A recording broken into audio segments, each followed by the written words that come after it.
S'aimer, c'est pas juste prendre des bains et faire des masques le soir. S'aimer, c'est beaucoup plus profond et complexe que ça. Et je vais te donner dans cette vidéo 5 choses à faire concrètes pour reprendre confiance en toi et arrêter d'être à moitié ce que tu es et de t'excuser d'être qui tu es. Salut, pour ceux qui me connaissent pas, je m'appelle Choquette et je t'apprends à reprendre ton pouvoir dans tes relations et dans ta vie. Et je te donne des astuces psychologiques pour y arriver. La première étape pour t'aimer profondément, c'est de réajuster tes valeurs hautes dans ta vie. Alors, on a tous des valeurs différentes dans la vie. Des fois, c'est le travail, ça peut être la discipline, ça peut être le sport, ça peut être les relations, ça peut être peu importe. Chaque être humain valorise des choses différentes. Je pense que on se sent beaucoup plus valorisé, aligné et on se sent beaucoup plus nous-mêmes quand les valeurs hautes qu'on a à cœur, elles sont à l'avant de la scène de notre vie. Et ce qu'il y a en général, c'est que par défaut de connaître nos valeurs hautes, par défaut de s'aimer assez profondément,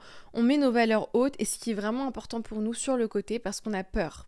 On a peur de valoriser ces choses-là aussi, par peur de les perdre ou parce qu'on ne se sent pas assez capable ou méritant de ces choses-là. Par exemple, ça peut être le travail, ça peut être une de tes valeurs hautes, mais tu procrastines tout le temps parce que t'as peur de pas y arriver, t'as peur de pas être assez bon dans ce que tu fais et du coup ça fait que généralement tu mets de côté les choses qui sont importantes pour toi et tu te retrouves à un stade où ton estime de toi elle baisse et tu comprends pas pourquoi. Et les moments de ta vie où tu travailles un peu plus, où tu te donnes un peu plus de mal, tu te rends compte que tu reprends ce sentiment d'estime de toi et tu reprends un sens de toi. Donc l'idée c'est de faire une liste en te posant des bonnes questions, de te demander ok c'est quoi mes valeurs hautes? Est-ce que c'est les voyages, l'amour? Est-ce que c'est les relations amicales? Est-ce que c'est le travail? Et voir dans ta vie où est-ce que tu investis le plus d'énergie dans ces choses-là et où est-ce que ton énergie manque d'investissement dans ces choses-là. Par exemple, si une de mes valeurs hautes, c'est les relations amoureuses, est-ce que, par exemple, si je suis célibataire, est-ce que je vais en date? Est-ce que j'essaie de rencontrer de nouvelles personnes? Est-ce que, je sais pas, je sors quand j'ai l'occasion de sortir? Est-ce que je me mets en position d'investir sur mes relations amoureuses? Ou est-ce que je délaisse complètement cette ère de ma vie et alors que c'est quelque chose que je désire profondément, et j'investis pas dedans, et ça me fait me sentir comme si je le méritais pas. Ou alors, est-ce que, je sais pas moi, le sport c'est une valeur haute pour moi, et c'est quelque chose qui est important pour moi, mais je me rends compte que je me contente du strict minimum, et je me challenge pas assez quand je vais à la salle. Et te demander, ok, comment est-ce que je peux changer ça? Ça, c'est une manière concrète de réajuster les valeurs dans ta vie. Deuxième chose que tu peux faire concrètement pour reprendre confiance en toi, changer ton self-concept, changer ton concept de toi-même. Comment est-ce que tu te définis? Comment est-ce que tu te décris? Comment est-ce que tu te perçois? Ça, c'est une question fondamentale à te poser. Comment est-ce que tu réagis quand on te fait un compliment? Quand tu te présentes à quelqu'un, comment est-ce que tu te décris? Est-ce que quand tu parles de toi en date ou quand tu rencontres quelqu'un de nouveau ou qu'on te pose des questions sur toi, est-ce que tu te fais toute petite? C'est quoi ta définition de toi? Et comment est-ce que tu te perçois par rapport aux autres et par rapport à toi-même? C'est hyper important. Et si ton self-concept c'est je suis beau ou belle mais ça va, je suis intelligente mais bon il y a des gens plus intelligents que moi. Si ça c'est ton self-concept et que ton self-concept il est nourri d'insécurité ou d'incertitude ou que il est à moitié ancré dans de l'amour profond, change ça.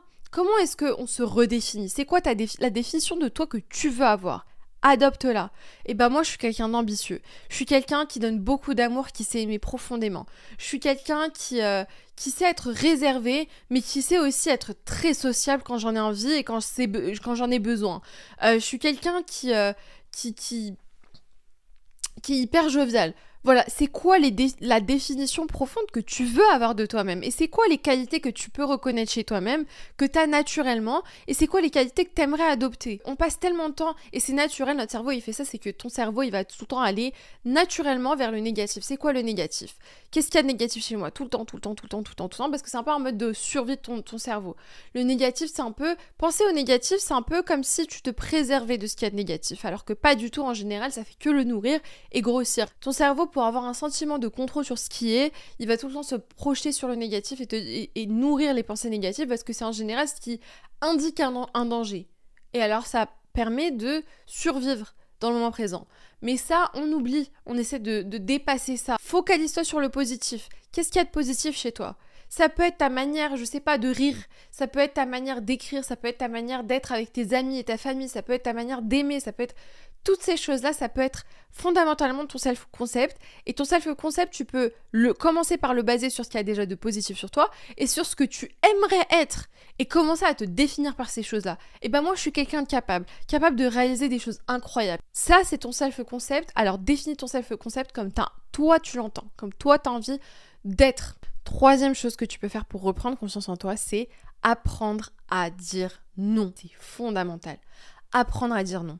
Apprendre à dire non au plan social auquel tu n'as pas envie de participer, aux personnes qui ne rencontrent pas tes standards, aux personnes qui te tirent vers le bas, aux situations qui ne sont pas alignées à toi. Apprendre à dire non et à mettre tes limites. Ça, c'est la manière la plus puissante, la plus incroyable, la plus forte, la plus profonde de te montrer à toi et aux autres concrètement que tu t'aimes. Et reprendre confiance en toi.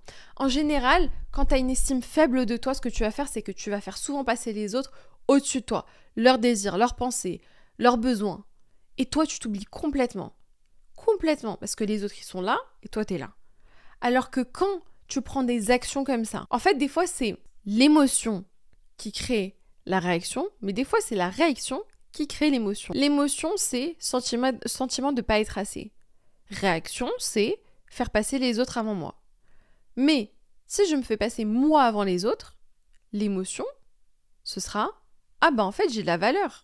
Ah bah en fait, je suis quelqu'un. Ah, j'ai fait ça quand même. Regarde Choquette, regarde Sarah, t'as réussi à le faire. T'as dit non là. T'as pas dit oui. T'avais pas envie de dire oui et t'as pas dit oui. » Ça, c'est une manière concrète pour ton cerveau, pour ton esprit, de voir que tu as de la valeur. Donc c'est hyper important pour toi de savoir dire non. Comment tu le fais ? Eh bah avec respect, de manière saine. Par exemple, ce que tu as fait, ça me fait me sentir triste ou ça me fait me sentir blessée.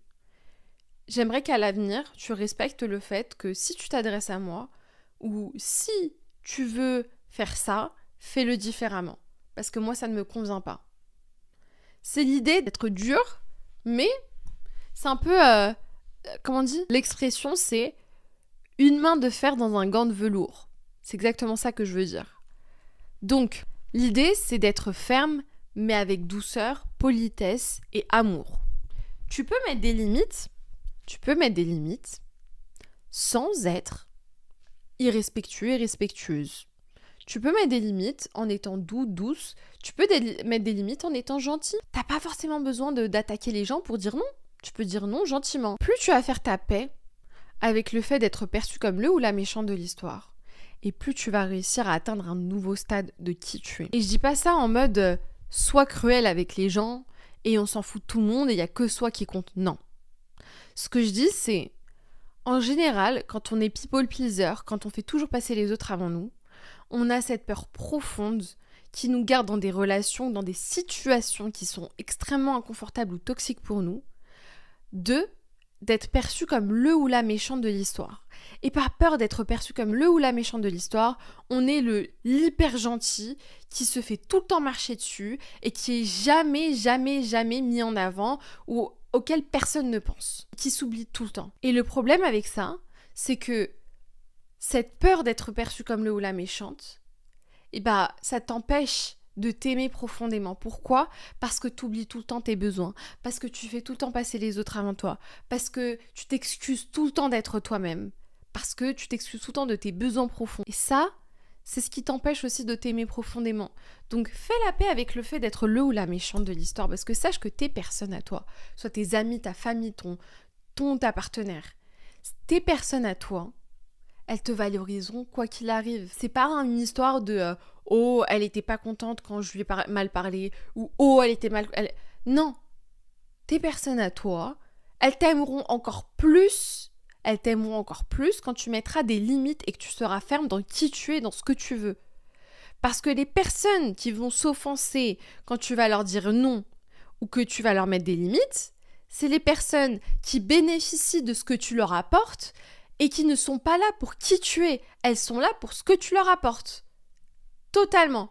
C'est des personnes intéressées. C'est pas des personnes qui t'aiment pour toi. Parce que les personnes qui t'aiment pour toi, elles vont essayer de comprendre, elles vont réajuster et elles vont respecter.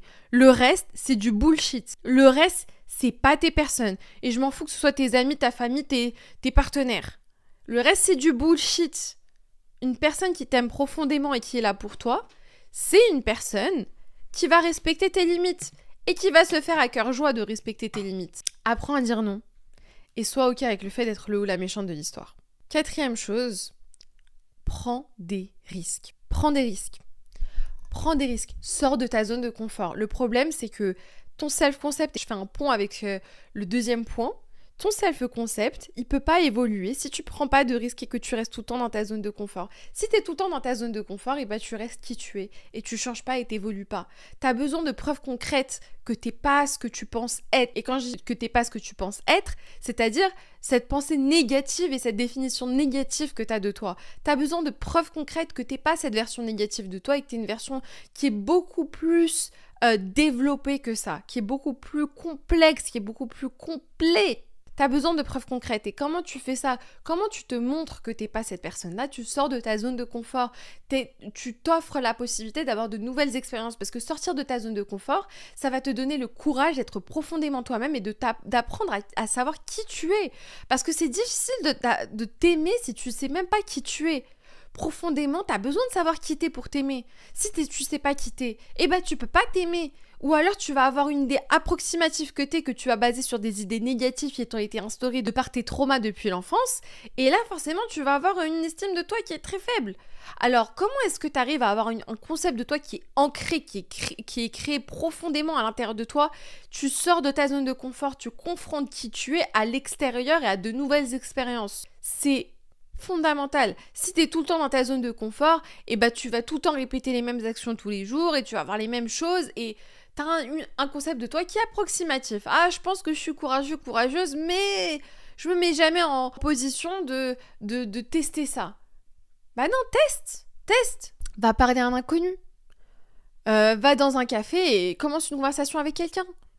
Je sais pas moi, va à une soirée toute seule ou toute seule, tout seul ou toute seule. Va à une soirée où tu connais personne. Rejoins une activité où tu vas devoir te sociabiliser avec des gens. Je sais pas pourquoi ça tourne beaucoup autour de l'anxiété sociale à mes exemples, mais je sais qu'il y a beaucoup de gens qui ont du mal avec ça. Et ça, c'est un des trucs que si tu le dépasses, ça peut débloquer plein de trucs. Mais bon, voilà. En tout cas, ça, c'est des exemples. Mais sors de ta zone de confort. 5e chose, et la plus importante, apprends à être arrogant, arrogante. Alors je sais que ça a dérangé beaucoup de personnes ce que je vais dire là, mais apprends à être arrogant, arrogante. Et quand je dis arrogant, arrogante, ça veut pas dire sois un connard ou une connasse. Non. Ça veut dire apprends à reconnaître ouvertement ce qu'il y a de positif chez toi. Arrête de t'excuser par politesse ou à refuser les compliments par politesse ou t'excuser de qui tu es par politesse. Tout ça parce que tu veux pas être perçu comme arrogant, arrogante. Qu'est-ce qu'il y a de mauvais dans le fait de savoir qui tu es et ce que tu vaux? Rien. C'est perçu comme quelque chose de négatif, c'est perçu comme quelque chose de démoniaque. Ou si tu dis ouais, moi je suis quelqu'un qui c'est vrai que j'ai beaucoup de qualités, c'est vrai que je suis belle, c'est vrai. Bah t'as l'air narcissique et t'as l'air arrogant, arrogante. Mais qu'est-ce qu'il y a de mauvais dans ça? Si t'es pas ton fan numéro 1, qui va l'être à ta place? Et là, je m'adresse vraiment aux personnes qui sont tout le temps en train de s'excuser d'être elles-mêmes, qui reconnaissent jamais leur valeur par peur de déranger les autres. Je m'adresse à ces personnes-là en particulier. Arrête d'avoir peur. Même si les gens pensent que t'es full of yourself, que tu te pètes plus haut que ton cul, et alors, qu'est-ce que ça fait? Le plus important, c'est que tu te sentes comme étant ton fan numéro 1. Parce qu'il n'y a personne dans ce monde qui pourra t'aimer comme toi tu t'aimes. Pourquoi? Parce qu'il n'y a personne dans ce monde qui te connaît comme toi tu te connais. Donc l'amour que tu recherches chez les autres, il pourra jamais t'être donné comme l'amour que tu vas te donner à toi. Parce que tu connais toutes les versions de toi. Du moment où tu es né, au moment où tu vas mourir le plus loin possible, je touche du bois, toutes ces versions de toi, il n'y a que toi qui les connais. Et personne au monde ne pourra t'aimer comme toi tu te connais. Donc si toi-même, t'arrives pas à reconnaître ta valeur quand t'es face aux autres ou quand t'es face à toi-même, eh ben je suis désolée, mais ça va être très compliqué de t'aimer. très très compliqué de t'aimer toi-même. Donc, si tu veux cet amour envers toi-même, apprends à être un peu arrogant, arrogante. C'est vrai que je suis belle. Quand quelqu'un te dit t'es belle, merci. Point, barre, pas plus, pas moins. Non mais arrête, c'est pas vrai. Toi t'es belle. Arrête, on arrête ça. On arrête ça. Merci. Point barre. C'est tout. Il n'y a pas de discussion, il n'y a pas de je suis désolée. Sois un peu arrogant, arrogante. Accueille les compliments, accueille les choses positives chez toi, reconnais-les. Sois ton fan numéro 1, personne va le faire à ta place. Sois ton fan numéro 1. Tu le mérites, tu le mérites. Tu vas y arriver. Si t'as aimé cette vidéo, n'hésite pas à commenter, liker, activer la cloche, t'abonner et à me suivre sur mes réseaux sociaux @chouekegederi où je poste des contenus court format. Salut!